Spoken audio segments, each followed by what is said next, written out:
ఈ కార్యక్రమానికి ముఖ్య అతిథిగా విచ్చేసిన మన అందరి అభిమాన నాయకులు, ఈ రాష్ట్ర ముఖ్యమంత్రి వర్యులు పెద్దలు రేవంత్ రెడ్డి గారికి, ఉప ముఖ్యమంత్రి వర్యులు బట్టి విక్రమార్క గారికి, సహచర మంత్రి వర్యులు కోమటిరెడ్డి వెంకటరెడ్డి గారికి, ఉత్తమ్ కుమార్ రెడ్డి గారికి, సహచర ఎమ్మెల్యేలు చాలా మంది ఉన్నారు, వారందరికీ,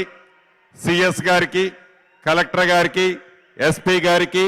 వివిధ హోదాల్లో ఉన్న అధికారులు, వివిధ హోదాల్లో ఉన్న ప్రజాప్రతినిధులు, పుర ప్రముఖులు, మీడియా మిత్రులు, ఈ కార్యక్రమానికి పెద్ద ఎత్తున తరలి వచ్చిన నా కుటుంబ సభ్యులందరికీ శిరస వంచి పేరు పేరున హృదయపూర్వక నమస్కారాలు, వందనాలు. ఈరోజు స్వతంత్ర దినోత్సవం. మీ అందరికీ మనస్ఫూర్తిగా స్వతంత్ర దినోత్సవ శుభాకాంక్షలు తెలుపుకుంటూ,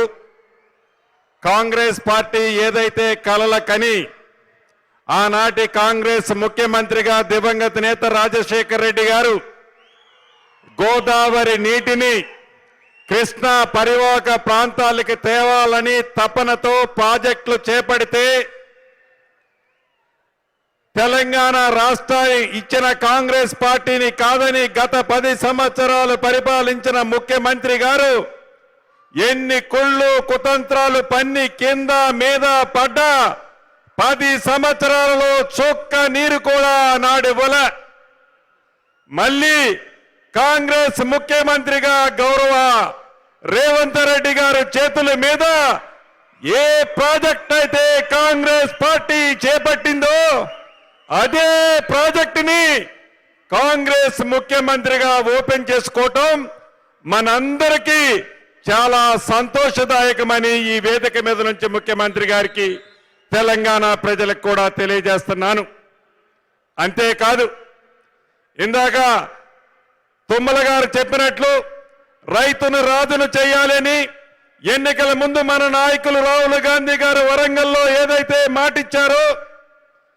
తెలంగాణ రాష్ట్రంలో మార్పు కావాలని ఇందిరమ్మ రాజ్యాన్ని తెచ్చుకున్న తర్వాత ఆనాటి ప్రభుత్వం మన నెత్తిన 7,18,000 కోట్లు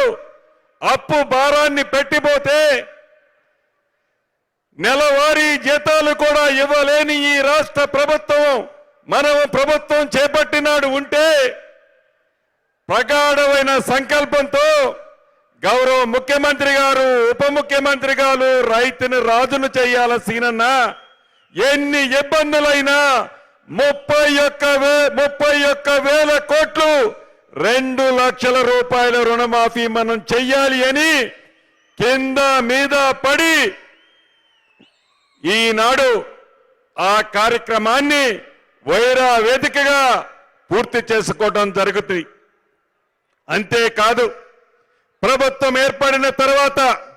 ఎన్నికల ముందు ఏవైతే హామీలు ఇచ్చామో హామీలన్నీ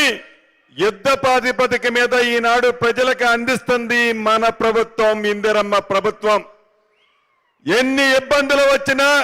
ఎన్ని కష్టాలు వచ్చినా తప్పకుండా ప్రజలకి అండదండలుగా మేము, మాకు అండదండలుగా మీరు గతంలో ఉన్నారు, భవిష్యత్తులో కూడా ఉంటారు అని మనస్ఫూర్తిగా నేను నమ్ముతున్నా. మరొక్కసారి ఇంత పెద్ద ఎత్తున గౌరవ ముఖ్యమంత్రి గారికి, మిగతా మంత్రులందరికీ స్వాగతం పలకటానికి వచ్చిన మీ అందరికీ శిరస్సు వంచి అభినందనలు, కృతజ్ఞతలు తెలుపుతూ మీ అందరి దగ్గర సెలవు తీసుకుంటున్నాను. Thank you very much.